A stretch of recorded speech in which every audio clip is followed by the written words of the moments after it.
যেমন কর্ম তেমন ফল। নমস্কার, মন পড়া পাখিতে সকলকে স্বাগত।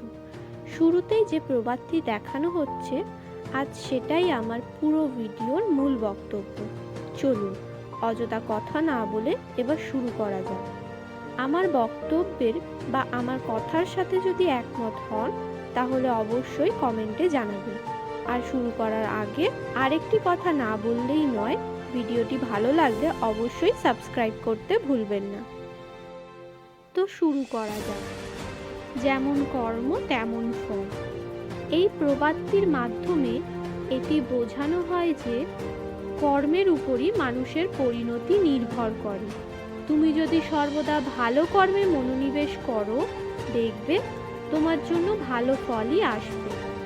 আর তুমি যদি মন্দ কর্মে মনোনিবেশ করো, তাহলে দেখবে তোমার জন্য সর্বদা খারাপ ফলই আসবে। আসলে এই প্রবাদটি আমাদের কর্মফল ও কর্মের গুরুত্ব সম্পর্কে এক প্রকার ধারণা দেয়। মানুষ কর্মের মাধ্যমে তার ভাগ্য সুনিশ্চিত করে। ভালো কর্মে মানুষ জীবনে উন্নতি লাভ করে সর্বদা, আর খারাপ কর্মে নিন্দিত হয়। এই জীবনের ধর্ম। যেমন ধরুন, ক্লাসে দুইজন স্টুডেন্ট, একজন ভালো স্টুডেন্ট মানে পড়াশুনো করে, এবং একজন মন্দ স্টুডেন্ট মানে পড়াশুনো অমনোযোগী। এবার ভালো স্টুডেন্ট সর্বদাই ভালো পড়াশুনো করে পরীক্ষায় ভালো ফল করে, আর মন্দ ছেলে অর্থাৎ পড়াশুনো না করা ছেলেটি সর্বদা পরীক্ষায় ফেল করে।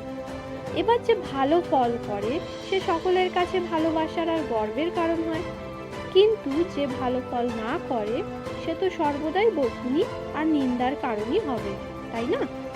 এবার ধরুন, এমন যদি হয় যে ভালো ছেলেটি মন দিয়ে পড়াশুনো করে অনেক খেটে অনেক ভালো নাম্বার পায়, কিন্তু খারাপ ছেলেটি পড়াশুনোতেও তো মন বসেই না, উপরন্তু চিট অর্থাৎ যাকে বলে টুকলি বা নকল নিয়ে পরীক্ষা দিতে যায়। এবার কোনো দিন ধরা পড়ে, বকুনি খায়, আর কোনো দিন ধরা পড়ে না, ভালো করে পরীক্ষা দেয়। ধরুন ধরা না পড়ে ভালো মানে খুব ভালো পরীক্ষা দিত, তাও কি সে ভালো নাম্বার পাবে? ওই ভালো ছেলেটির মতো অবশ্যই নয়। আমি হলফ করে বলতে পারি, এমন কোনো দিন হয়নি যে নকল নিয়ে পরীক্ষাতে বসেও প্রথম হয়। কারণ কি জানেন? ওই যে শুরুতেই বললাম যে যেমন কর্ম করে সে তেমনই ফল পায়। খারাপ পড়াশুনোর ছেলেটি যদি নকল না করে সেই সময় মন দিয়ে পড়তো, তাহলে সেও হয়তো ভালো পড়াশুনোর ছেলেটির মতো ভালো ফল পেত। আর যেহেতু ভালো ছেলেটি অনেক খেটে পড়াশুনো করেছে, তাই ফলস্বরূপ সে ভালো ফলই করেছে। আমি এটি শুধু পড়াশুনোর ক্ষেত্রে বললাম। শুধু পড়াশুনো না, জীবনের ক্ষেত্রেও তুমি যদি ভালো চিন্তা ভাবনা মাথায় রেখে ভালো কাজে ব্রতী হও, ফলাফল তুমি ভালোই পাবে।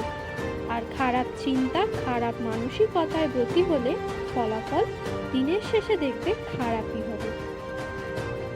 তাছাড়া আরেকটি কথা, এটি আপনার বাড়ির গুরুজনদের দ্বারা সর্বদাই শুনে থাকবেন।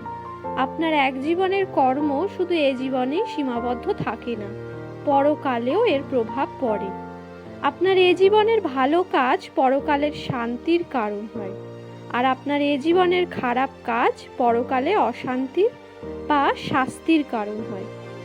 তাই সবশেষে একটা কথাই বলবো, সময় থাকতে আর বয়স থাকতে জীবনে ভালো মানসিকতায় এবং সুস্থ মানসিকতায় ভালো কর্ম করে যাও, যাতে শেষ জীবনে ভালো ফল লাভ করতে পারো।